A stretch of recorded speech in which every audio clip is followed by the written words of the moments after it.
Okay, this is the business law chapter summary for chapter 20.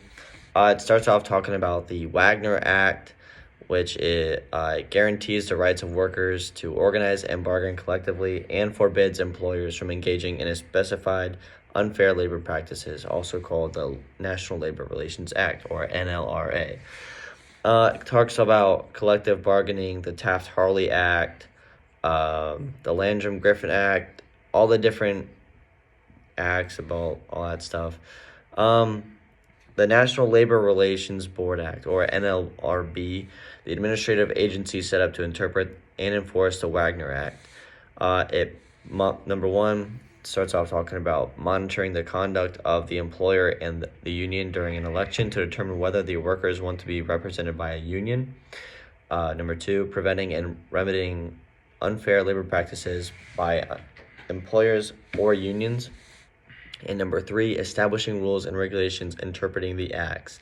And then it goes into the 24-hour rule, which prohibits both union representatives and employers from making speeches to captive audiences of employees within 24 hours of a representative election.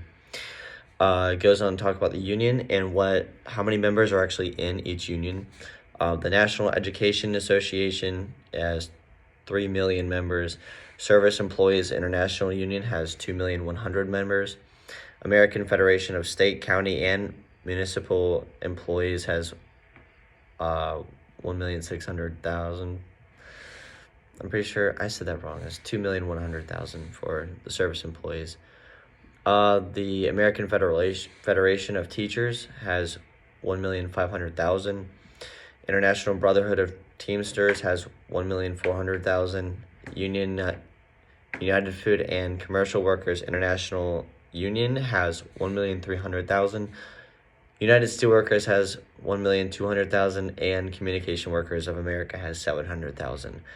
The final area of chapter 20 goes into more detail about bargaining, strikes, what goes into a strike, what a boycott is, a secondary boycott, which is a boycott against one employer to force it to cease doing business with another employer with which the union has a dispute. Picketing, which is the stationing of individuals outside of an employer's place of business to inform passerby of the fact of a labor dispute. Just all that stuff talking about picketing, mandatory subject of collective bargaining, good faith bargaining. Yeah.